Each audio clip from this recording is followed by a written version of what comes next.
बोल कहानी बोल में आप सभी का स्वागत है। आज हम सुनेंगे मिक्कुल दी सार्वंतीस के उपन्यास डॉन क्विक्सॉट के आगे का भाग। गांव के करीब उसे दूर से कुछ लोग आते दिखाई दिए। वह समझा हो ना हो ये लोग किसी दूसरे कबीले के सम्राट और फौजी हैं जो उससे लड़ाई करने आ रहे हैं। अपने युद्ध कौशल से वह इस जंग के मैदान में उनके छक्के छुड़ाने की सोचने लगा। असल में सामने से आ रहे लोग ना तो कोई योद्धा थे ना ही सैनिक। वह व्यापारियों की एक छोटी सी टोली थी जिसमें 4 नौकर और बैलगाड़ी वाले शामिल थे। व्यापारी शहर में कपड़ा खरीदने जा रहे थे, मगर इधर क्विक्सॉट अपना साजो सामान संभाल चुका था। उसका भाला दुश्मन का मुंहतोड़ जवाब देने के लिए तैयार था। इन लोगों के पास आते ही क्विक्सॉट ने उनका रास्ता रोक लिया। इससे पहले कि वे कुछ कहते, क्विक्सॉट ने उनसे पूछा, कहो तुम लोग यह बात मानते हो या नहीं कि दुनिया में राजकुमारी डेल्सिनिया डेल टोबोसो से सुंदर कोई और नहीं है। सभी व्यापारी और उनके साथी इस सनकी घुड़सवार के अजीब व्यवहार से चौंक गए। वे सोचने लगे हो न हो यह आदमी कुछ पागल है।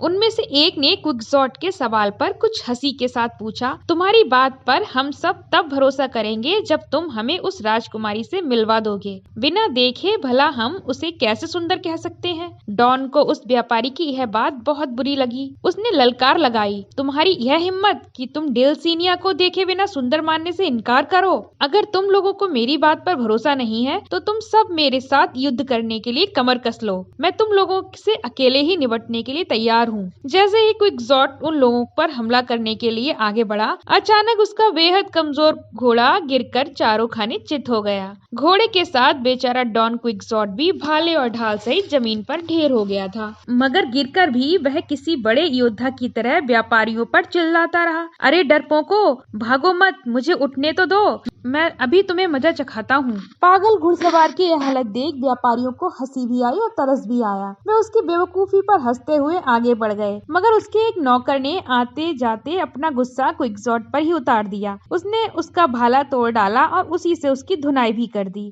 फिर वापस चला गया। मार से घायल क्विक्सॉट ऐसी हालत में भी इन शत्रुओं को एक साहसी की तरह ललकारता रहा। सख्त पिटाई से डॉन का उठना मुश्किल हो रहा था। ऊपर से उस पर लदा टोप और कवच का भार उसके लिए भारी बन गया था। आखिर उसका घोड़ा जैसे तैसे खड़ा हो गया। इसी बीच गांव का एक आदमी क्विक्सॉट के पास से गुजरा। वह क्विक्सॉट को इस हालत में देखकर चौंक पड़ा। उसने अपने गधे पर उसे जैसे तैसे बिठाया, फिर उसके साजो सामान को उसी के हड़ियल घोड़े पर लादकर गांव की ओर चल दिया। गांव में गधे पर डॉन क्विक्सॉट को इस हालत में लौटते देख काफी लोगों की भीड़ जुट गई। सब एक दूसरे से ये जानना चाह रहे थे कि हुआ क्या है, मगर कोई गवाह तो था ही नहीं और खुद सम्राट डॉन बेहोश थे। घर पर पहुंचते ही उसे फौरन बिस्तर पर लिटा दिया गया, फिर पानी के छींटे मारे गए। क्विक्सॉट को आखिर होश आ गया। सबके पूछते ही वह बोला, घबराने की बात नहीं है, अभी अभी एक बड़े युद्ध से लौटा हूँ। उस युद्ध में मैंने दुश्मनों के होश उड़ा दिए। उन्हें वह मजा चखाया कि वे तो क्या, उनकी 7 पुश्तें भी याद रखेंगी। उसकी इस बात को सुनकर सभी एक दूसरे का मुंह देखने लगे।